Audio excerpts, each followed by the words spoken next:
This bulletin proudly brought to you in association with Alex Campbell's Menswear.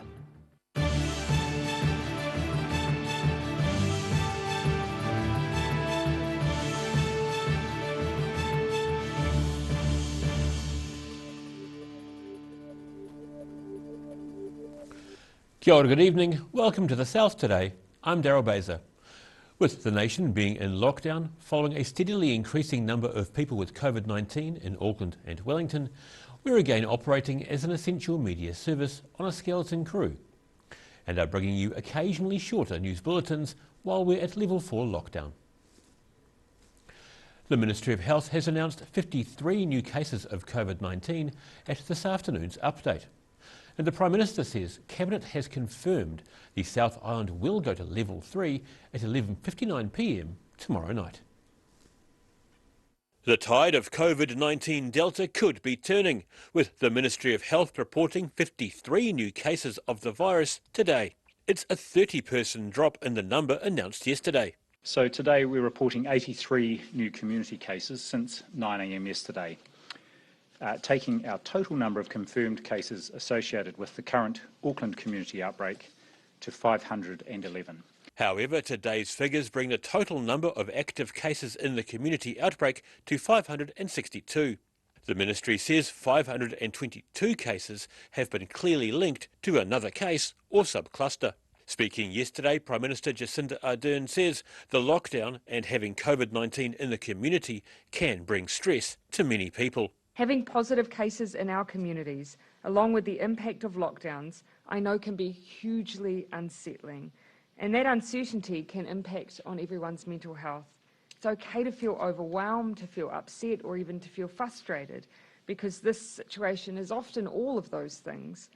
But there are places you can go for support and help, even while you're living with restrictions. The drop in cases from the weekend, when more than 80 new cases were recorded on both Saturday and Sunday, is a welcome sign as Cabinet prepares to meet to confirm the extension of level 4 for Auckland and Northland from 11:59 p.m. tomorrow, while the South Island is due to go to level 3 from 11:59 p.m. tomorrow night. In Dunedin, the South today. 2 separate motor vehicle crashes over the weekend involved either a traffic light pole or lamppost.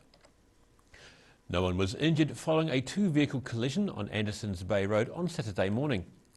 The incident happened around 10 a.m, resulting in one of the vehicles crashing into a light pole.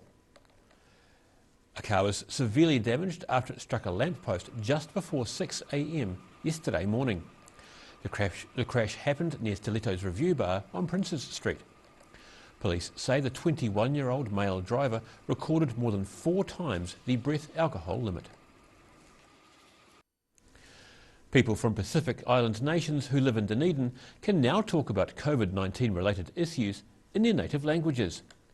Caversham's Pacific Trust Otago is operating as a vaccination and information centre for Pacifica people. The Pacific Trust Otago in the Dunedin suburb of Caversham has now opened its doors to help local Pacifica people get access to COVID-19 vaccines and information about what the immunisation process entails. We felt it was important that as a Pacifica organisation that we're able to provide a space for our Pacifica in our community to be able to come have their questions answered and feel safe that there's a bilingual person there to help them in regards to answer those questions, but also get vaccinated. General Manager Lloyd Maole says it's much easier to inform people about the virus and vaccine when the conversation is in their native language. It's great because there's no confusion over translation in regards to information about COVID. Pacifica people have been identified as more likely to have underlying health conditions such as diabetes and heart disease, making them more vulnerable to COVID-19. Obviously in the media and the stats, we're not the best uptakers of the vaccination, but we're trying to change that and deliver a different alternative method of doing it. The centre is available to all and no booking is required. It's set to run from 10 a.m. until about 3 p.m. each weekday, with a late night for essential workers still to be confirmed. People can also call 0800 662 620 to talk to someone in Samoan, Tongan or other Pacific languages. In Dunedin, the South Today. Regional Councillor and former ORC Chairwoman Marion Hobbs has signed a petition aiming to disband the elected councillors and appoint commissioners instead. Hobbs was ousted from her position as the council's chairwoman in July last year, as members struggled with water issues. As water came to the fore again last week, Hobbs also joined several other councillors calling for help in a letter sent to the Environment Minister David Parker. The letter alleges conflicts of interest and unnecessary delays in noting minimum flows for the Manuherikia River. Parker says the underlying issue of water usage from the river has been the responsibility of the ORC to resolve since the Resource Management Act was passed 30 years ago. People taking the chance to stretch their legs in Dunedin's town belt are being treated to the skirlings of a lone piper. Ashley Honeywell is out amongst the grass and trees most lunchtimes, practising on the pipes to keep his playing up to shape. Dunedin bagpipe player Ashley Honeywell has been spending lunchtimes during lockdown at a park in the town belt, keeping up his piping skills. To be nice to his neighbours, he normally practices at the City of Dunedin Pipe Band's club rooms, but these are out of bounds at the moment. Obviously with lockdown we're sort of pressed for practice spaces at the moment, and I'm just fortunate to have this park opposite my flat, and I've been making the most of lockdown and practicing out here on my lunch hours every day. Honeywell reports that most people walking past are appreciative of his skirling abilities. I'm giving a bit of applause at the end of each session, and now as you can see I've managed to gain a bit of local fame too, so that's interesting. He's currently working hard to get back in shape for the pipe band competition season, which is set to start in November. Practice could be going better. I'm a bit of a perfectionist and I've lost a bit of stamina recently, so that's why I'm trying to get up onto it at the moment while I've got the chance to, and while life's a bit less hectic. So yeah, slowly building my strength back up and getting the fingers back to where I know they can be and when they should be. Honeywell is a regular piper at Dunedin events such as graduation marches. In Dunedin, the South Today.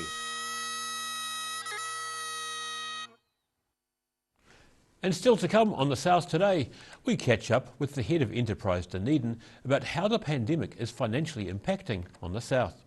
See you after the break.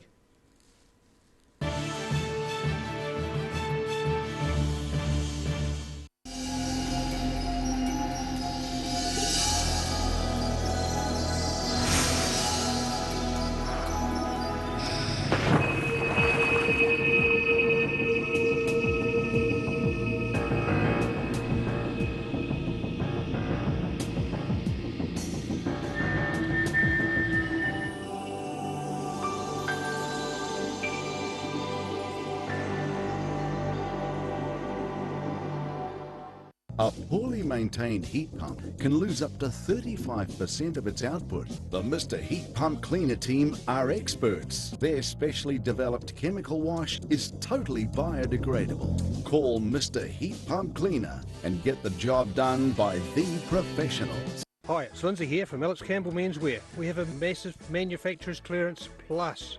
There's liquidated stock from our suppliers. For example, we have cotton casual trousers from 1990, dress trousers from 1990, merino zip pullovers, fashion shirts, warm winter shirts, jackets. There's a great deal on overcoats, blazers and suits.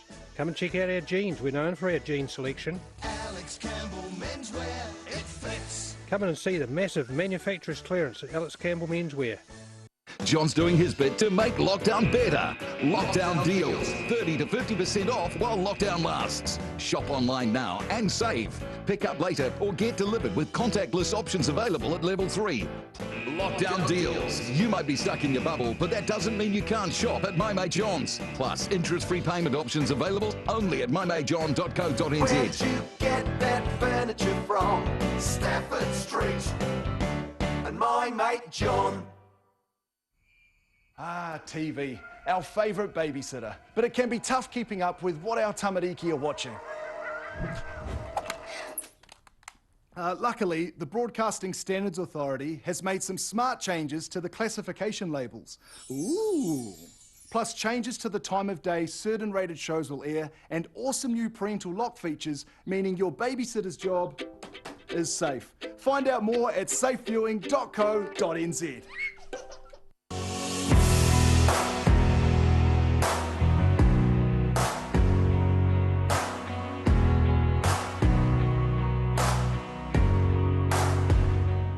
Inside are all sorts of innovations from all over China.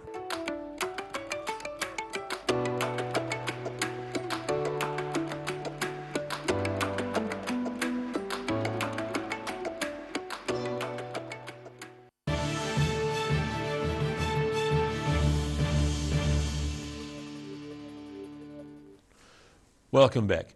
This second major nationwide lockdown due to COVID-19 has hit many areas of society hard. In Dunedin, a major sporting event was cancelled and the city shut down for a fortnight so far. Enterprise Dunedin General Manager John Christie joined me earlier via Zoom this afternoon. Kia ora, John. Thanks for joining us. The nation's entering another week of lockdown. What are the major impacts to Dunedin this time around? Yeah, look, I think the suddenness of having gone into this lockdown has meant that it's obviously been more difficult for some businesses that were unprepared for that. And, a number of those in the hospitality sector, for example, that had to get rid of food products, that was a particular issue for some of our businesses as we led into this round of lockdowns. Indeed, and one of the big ones was the All Blacks versus Springboks test. It was pretty much a sellout, if I recall correctly. What were the impacts of that event alone? Yeah, well, that cancellation of that event's been significant for the city because we were expecting people to come from outside of the city, which is always what you want in terms of the benefit economically. But also Dunedin's a good host, and we really look forward to just putting on a good event for those that come into our city. The rugby is important, but so are some of the other activities that take place around that. And we were pretty well geared up for making sure that the city was going to shine for that particular event. Economically, it's probably worth about $10 million to the sectors that have been the hardest hit actually since the last COVID lockdown, which are those that are in hospitality and in tourism. So it would have been good for those businesses to have got, that weekend's worth of extra income. What's the same as last year's lockdown, and conversely, what's different this time around? I think the thing that's the same is for those businesses that can't operate, they just can't operate. And there are a number that we've seen that are affected by that. There are some businesses that just cannot function during lockdown. So that is pretty much the same.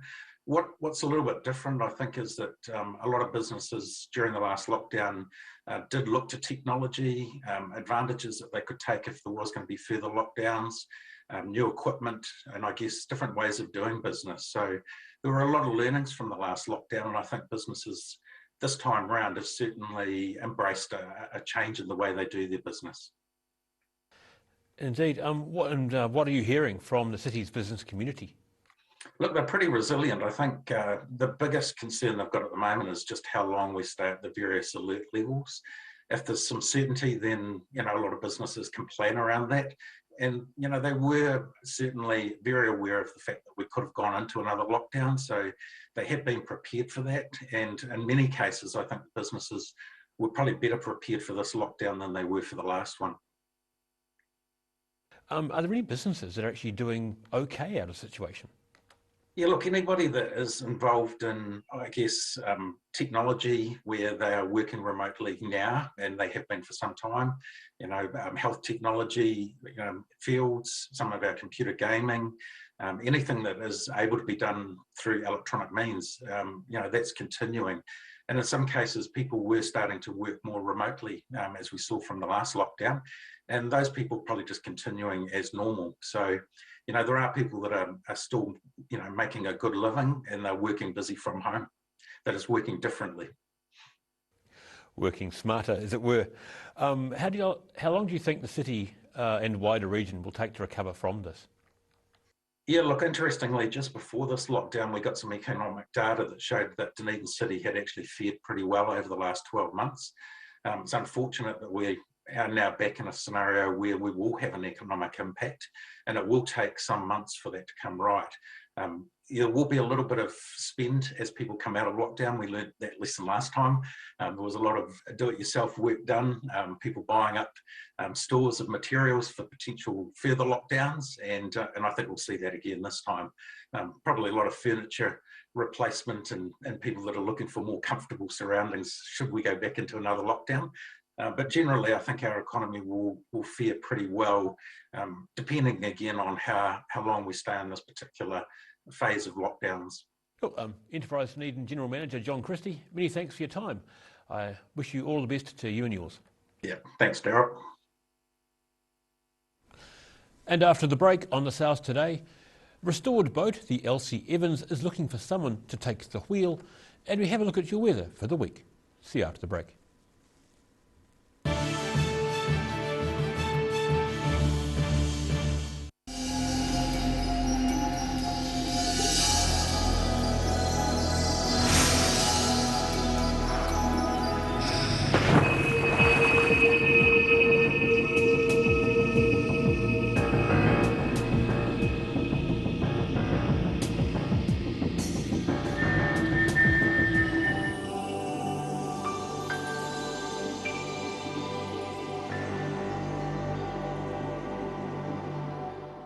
A poorly maintained heat pump can lose up to 35% of its output. The Mr. Heat Pump Cleaner team are experts. Their specially developed chemical wash is totally biodegradable. Call Mr. Heat Pump Cleaner and get the job done by the professionals. Hi, it's Lindsay here from Campbell Menswear. We have a massive manufacturer's clearance plus.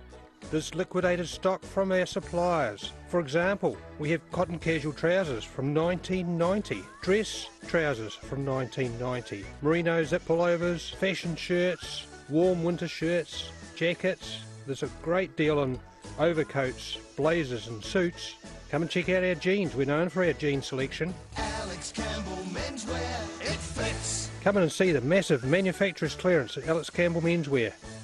John's doing his bit to make lockdown better. Lockdown deals. Shop online now and save. Pick up later or get delivered with contactless options available at level 3. And my mate John. MTF Finance can help you turn the key on your next vehicle with a loan made just for you. TCs and lending criteria apply.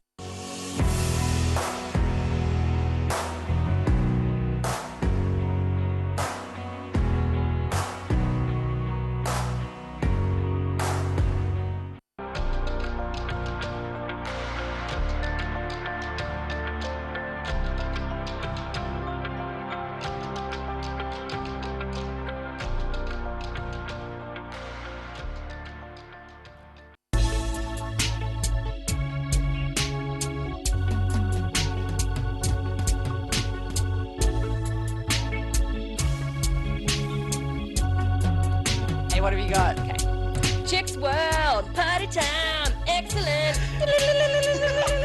Love it.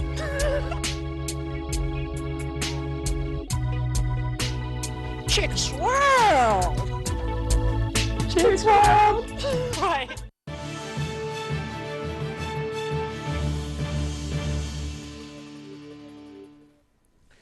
Thanks for staying with us.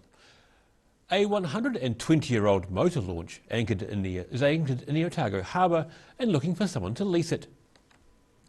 The Elsie Evans has undergone a refurbishment worth about $500,000 thanks to a team of motivated volunteers and $65,000 from the Dunedin City Council. The hope is to have the vintage vessel operating as a tourist ferry across the harbour. The people behind the restoration say the process is almost complete, but the craft still needs to be surveyed and certified, which could cost around $15,000. However, they can't commit their money to a seaworthiness survey until a lessee is found. And with borders closed and tourists away, potential lessees are yet to step forward. Time now for a look at tomorrow's weather. Tonight's weather proudly brought to you by Mole Map. Beginning with the southern view, reflections of an inner-city Dunedin building. Looking at the situation, cold northeasterly winds keep eastern coasts chilled, but a milder northerly airflow develops inland over the next few days.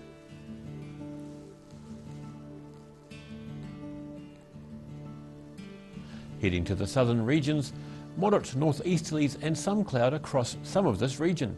The Catlins and Balclutha should be 11 degrees, while Lumsden and Gore should do slightly better with 12 degrees, and you can expect clearer skies.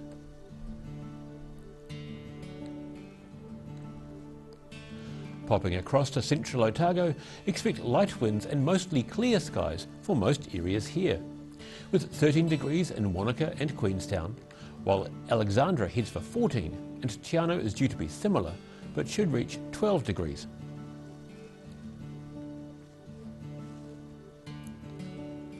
Heading up to the northern towns, the light easterlies and cloudy skies continue here as Timaru and Oamaru head for 11 degrees. It's likely to be similar inland but warmer, with Twizel and Omarama aiming for 14.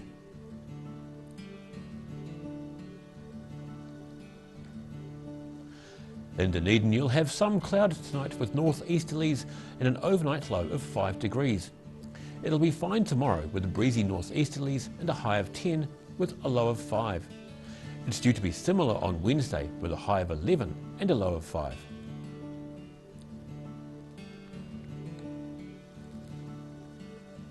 And heading down to Invercargill, fine and cold tonight with an overnight low of 1 degree, so there may be a slight frost. The fine weather continues tomorrow, heading for a high of 11 and a low of 2. Wednesday's practically a carbon copy of Tuesday, but a bit warmer with a high of 14 and a low of 5.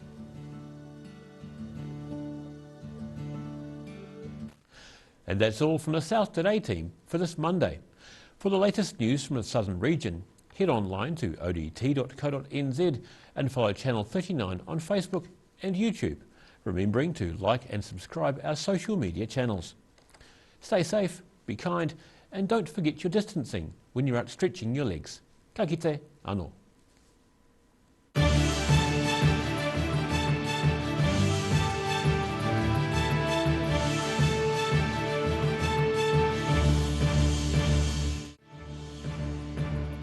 This bulletin proudly brought to you in association with Alex Campbell's Menswear. Supporting local content so you can see more of New Zealand on air.